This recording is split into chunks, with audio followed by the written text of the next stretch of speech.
This video is part of a webinar series on Hindudvesha, an educational series to explore and expose systemic Hindu phobia.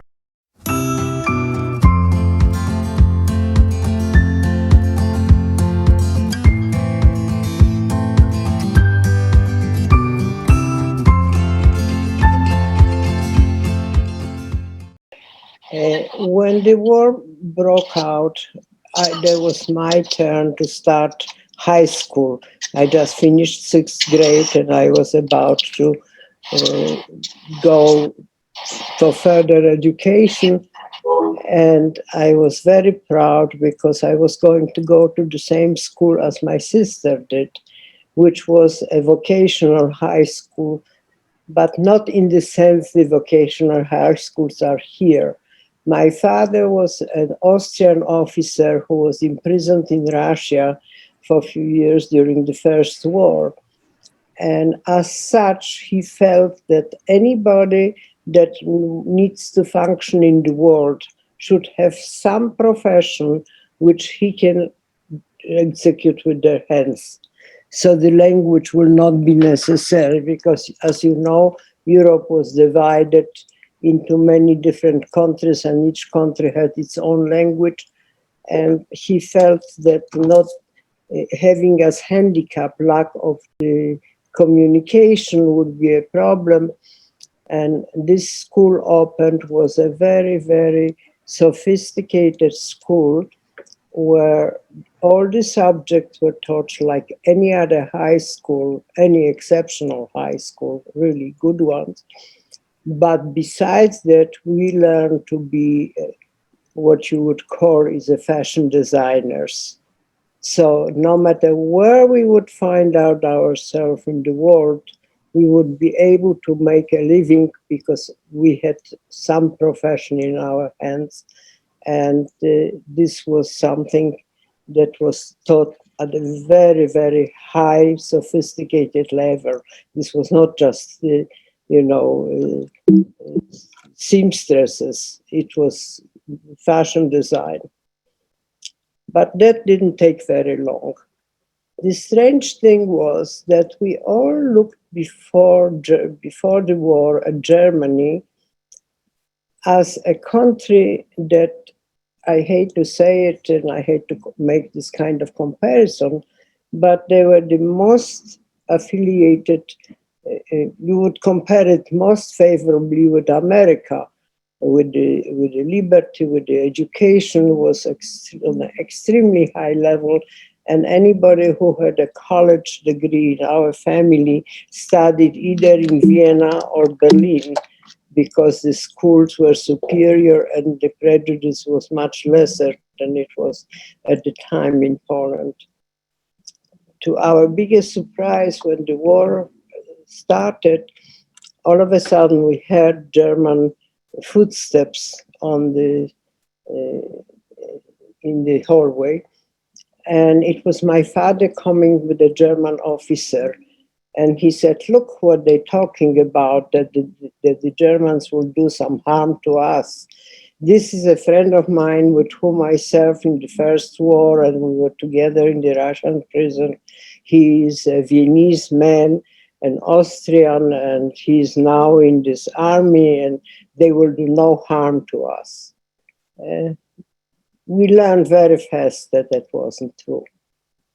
One of the big reasons, actually, that Holocaust was so effective was because it was not conducted by any hooligans, any uneducated people. Those were highly educated intellectuals who planned everything with such way that you didn't have any weapon how to protect yourself. And every time something happened, we always thought, oh, tomorrow will be better. Once we agree to this step, that will be all. Little did we know that this wasn't all. And the war progressed at a very rapid pace. The worst thing that happened at the beginning was that they closed the banks. And being that the country was quite free and was very prosperous, we kept all our money in the banks. Nobody kept money under a mattress or anything like it. So when they closed the banks, so they closed our funds to support ourselves. And we started very early by seeking another way of supporting. My mother, being a marvelous hostess and a very big baker and cook, was able to bake things, bake some goods and cook some goods and sell them. I was always very handy. I always did a lot of knitting and crocheting and this kind of handiwork. And also I learned during the war doing beadworks. So even at 13, I started kind of a business where I would take two old torn sweaters, take them apart, select the good part of wool, and make sweaters combining two different colors and developing all kinds of very interesting designs. But everything was a stopgap and everything went very, very fast. You know, and there was no, we didn't have that time to really get acclimated any place because we were moved from one spot to another. They they took our piano. They did not. They came to take our piano away. I was playing. Me and my sister were playing piano since I was 7 years old. And what happened was that when the Nazis came in, they wanted to take the piano, and we had by then my cousin living with us. He was by then 17 years old, and he was singing very well and playing the piano very well. And he played for them, and they said, no, somebody is so talented, we're not going to take it away. As a result, the piano survived the war at our Christian friends, and then we brought it back and sold it, and we were able to have some money when we were leaving Poland for Israel. From there on, they took my father and my sister. They would catch people on the street and they send them to works, whatever it was, to different locations. And they took my father and my sister, and that was the last time we have seen them. And they were building the barracks for Schindler, who at the time was still in Krakow and had his factory in Krakow.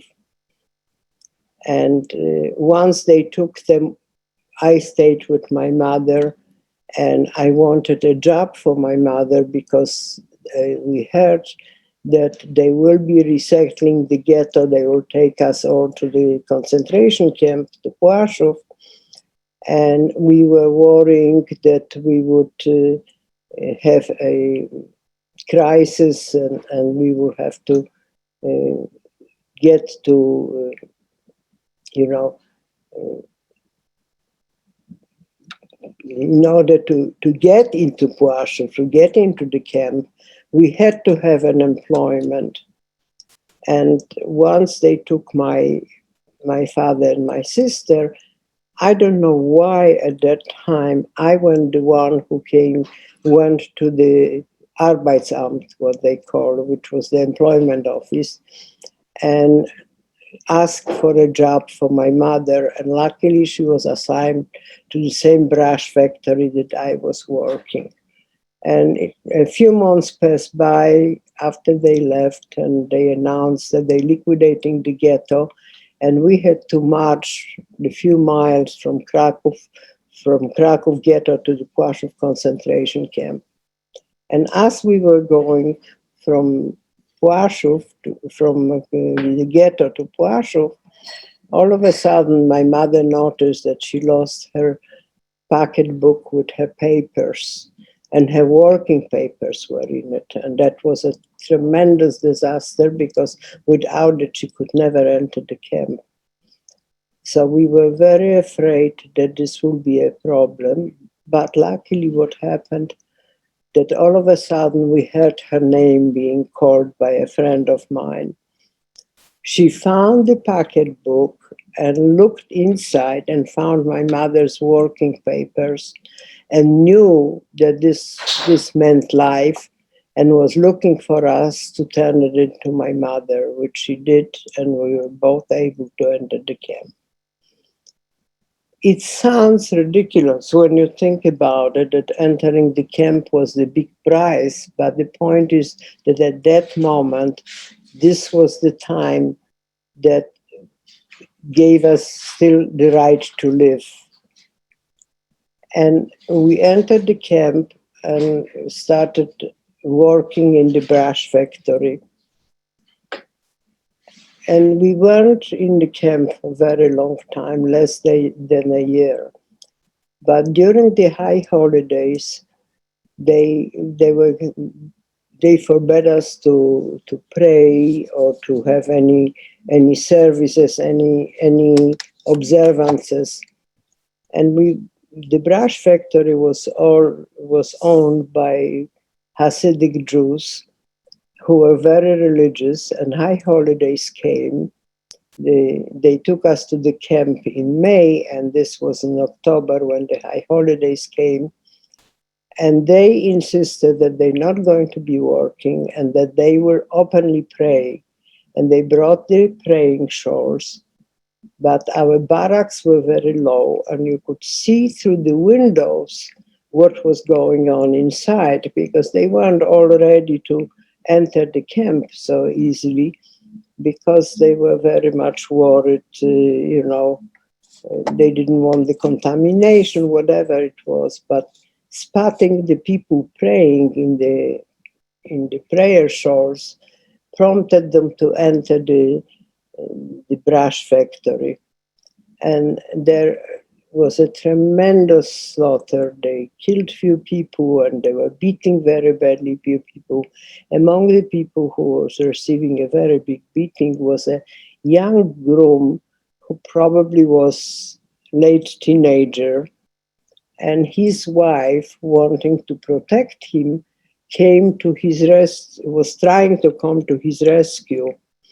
And because she came to his rescue, he was shot on the spot. And they were very shortly after the wedding, and so she lost him right away on that. And this was a very tragic moment. And I was sitting at the bench right by the door, and everybody that could during all this turmoil was running away, trying to escape. But I didn't want to escape because Mother was sitting deep in the room and she couldn't escape, and I didn't want to leave her there and escape myself.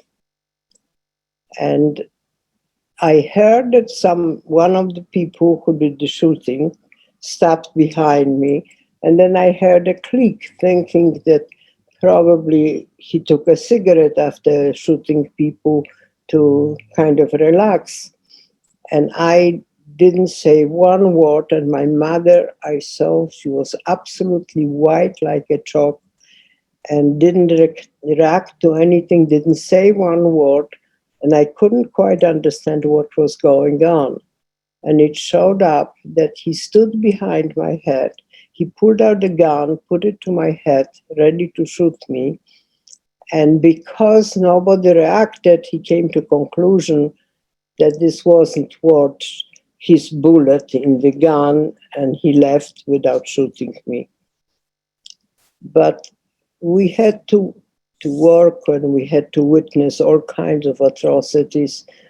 And came fall, and they were shipping us. They took a group of people to ship to Skarżysko, which was an underwater mine factory.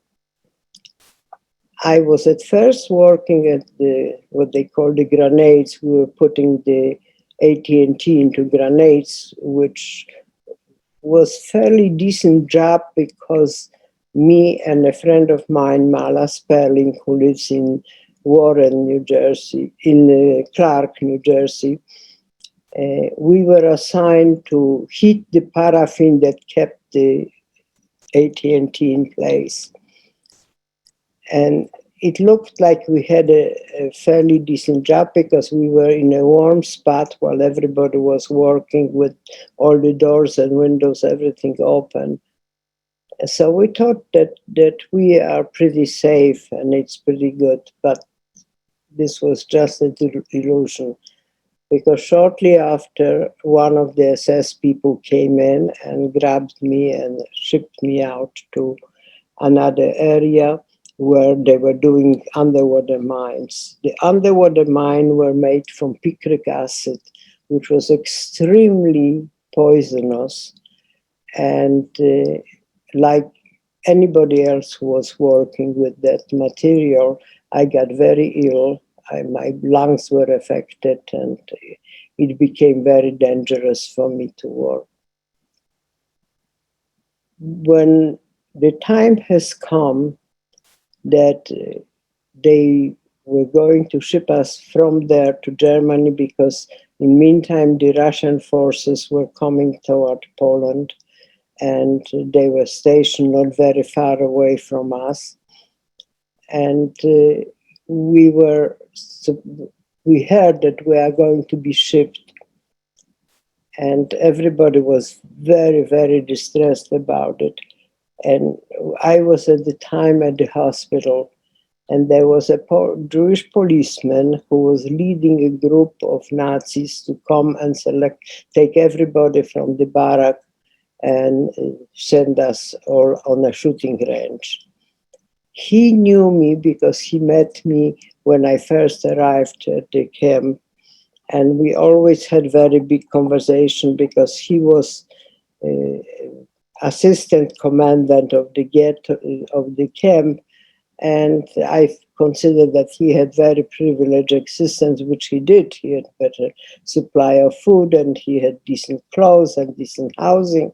And I would always tell him that how horrible it was that he utilized his position to have a better life than the rest of us, and always had big discussion with him. But when they were coming to empty the hospital and send everybody to the shooting range to be shot, I ran away, and because he took me in my nightgown from my shift, from my bed, and threw me through the back door and let me escape. And 3 days later, they sent us up to the camp in Leipzig. In Leipzig, the conditions were much, much better because this was an economic decision of the Nazis because they needed the working hands in the ammunition factory because people were, the German people were taken to the army and they didn't have the manpower to work in the camps. So they put us there, and this was only a metal company, so there was no poisonous. And because of that, I kind of recovered, and my lungs came back to normal. And I was in a much, much better shape in Leipzig.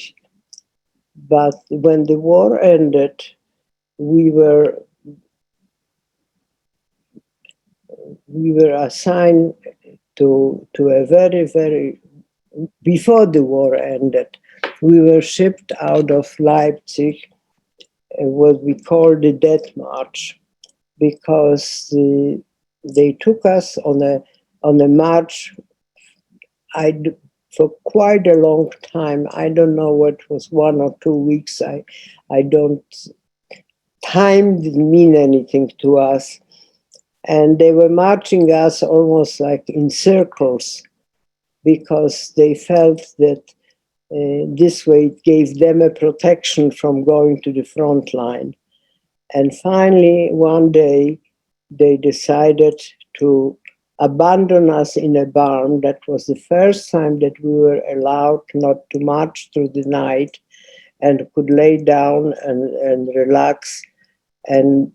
But there was no food at all. And what happened was that the foreman of the group of the estate was the only one left. The owners were gone, they escaped someplace. And he came over and said, look, the war is over, the Russians are passing by. They were on a motorcycle and they grabbed him and put a gun to his head and said, now you have to give those women some food and help them locate in individual homes. Because we were 300 women in the barn laying on straw, and we didn't have any food at first, but everybody was so exhausted that it just didn't matter. But the time has come for us to get some shelter and be taken care of, and he was ordered to supply it within a few days. So they divided us into groups of 6, 8, and sent us to peasants. And we were staying over there probably about a week or so. And we had to go from one village to the other for bread, because the village we were in did not have a bakery, so there was no bread. And one day I was going along with my friend Mali Spelling, the one that I mentioned before, who lived in not far away in Clark, in New Jersey. And as we were walking, we were wearing our prison dresses, obviously, the way we were normally. And I embroidered my number with threads from the mattress, because we had straw mattresses. So actually, they were just burlap bags, and there was some black writing. So I pulled out the threads from the black writing and embroidered my number so it would not wash out, because you would be punished if they wouldn't know your number. And we were going dressed in those striped dresses, in our prison dresses, and we came across Russian soldiers. And the soldiers looked at us and said, how come are you wearing the prison dresses? So we looked in surprise. We didn't have anything else. And we thought this is the only thing that we have, and that's the only thing we need to wear. But it showed up that he told us that the war is over, that we don't have to wear the prison dresses. We dropped the wagon, we dropped everything, and we ran back to town to tell the people that the war is over. It was unbelievable, because there was no radio, there was no communication, there was no way for us to reach any, no news was reaching us. And the people in the village didn't know any better than we did. And we were absolutely overjoyed hearing that the war was over. We were in a no man's land between two nations, between the Russian occupation and British occupation. And there was like a strip of land between those two occupied zones that was independent zone. And we were all happy that we can stay there, we are free. But it didn't last very long, because the Russians found that there were a lot of women around, and they decided they're going to come and they're going to have a ball with the girls, and they will enjoy themselves. And the evening came, and a commandant of the area came with a whole entourage, and he decided that since we were the ones they endangered their life to liberate us, we owe it to them to sleep with them.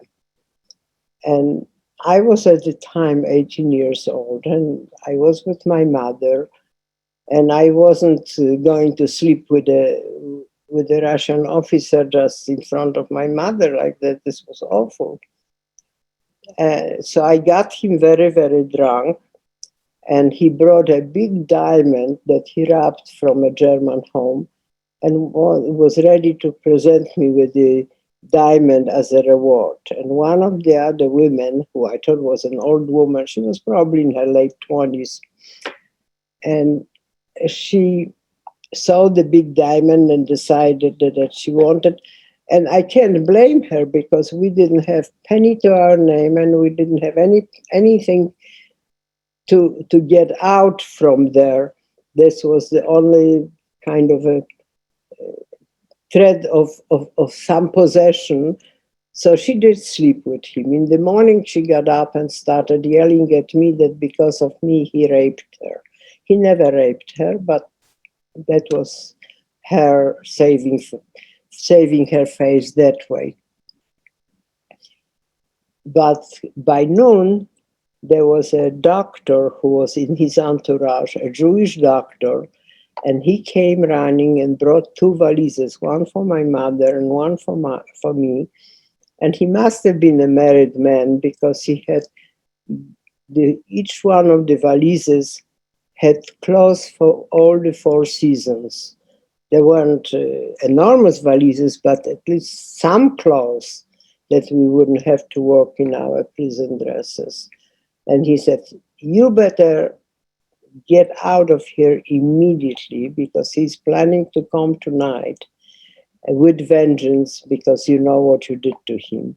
He realized that this was a trick on your part and he is coming to pay the price, for you to pay the price. So we right away packed up and went. We walked for many miles to the next town where there were trains, and there were empty trains. There were just platforms that were going back to the east for another shipment, for another platform,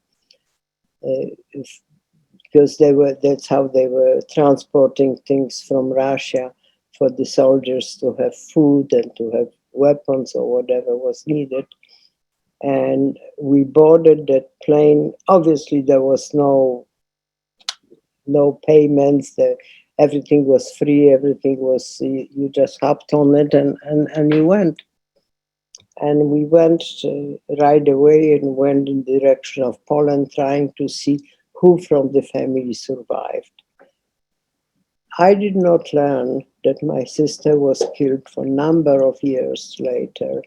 We suspected that she did not survive because the house where we lived before the war was a house built by my grandfather on a spot where the family owned this land from maybe a few hundred years.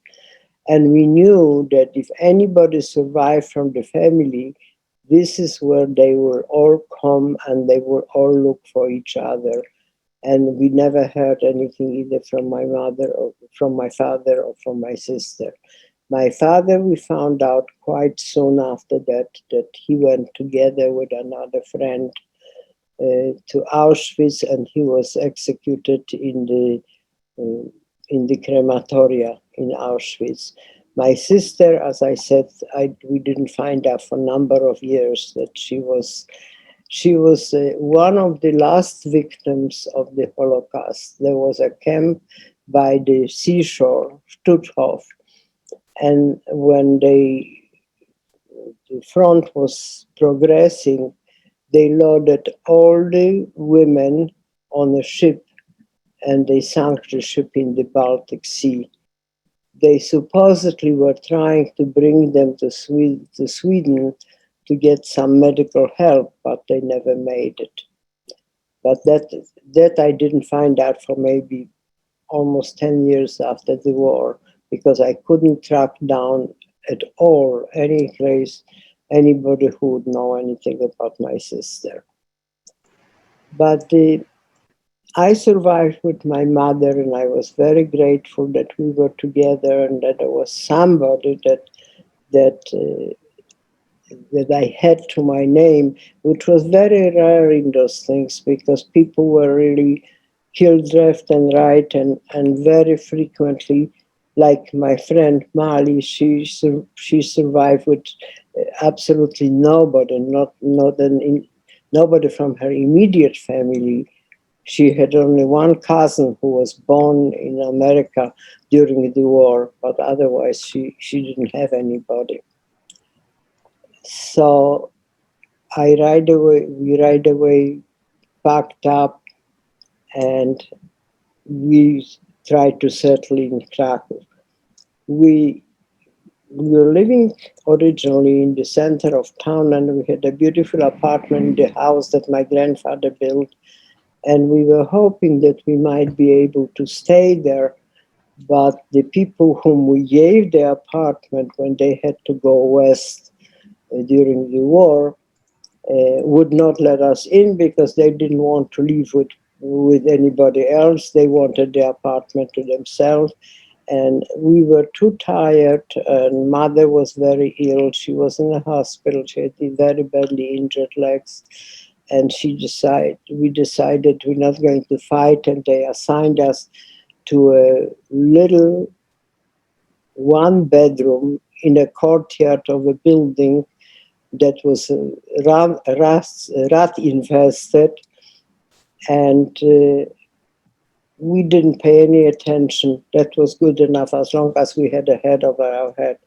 And we had a bathroom that we had to share with the bar. So came evening, you couldn't possibly go to the bathroom because the drunks would occupy the bathroom. It was horrible. But we lived like that for 5 years. Look, we were happy we had a roof over our head. And my mother immediately said, you have to go to school, you have to get education, because I only finished sixth grade. And being that the only opportunity that I had to study anything was music, since I played the piano since I was 7 years old. So I enrolled at the conservatory and the musicology at the university, and they gave us 1 year to make a high school diplomacy, a high school graduation diploma. And I was working very, very hard, and I am very grateful that I did. And by the time I was finishing my education, the opportunity came to go to Israel. Israel was created in 1948, and I graduated from college in 1949. And I had the opportunity now to go to Israel carrying a diploma from both conservatory and the musicology from the university. And the only thing is that nobody in Israel at that time, in 1949, needed a musicologist. Was this was not a good investment of time. But I really felt that I had some legs to stand on because I felt I had some education. I would like to stop now and see if there anybody has any questions, because I'm talking too much.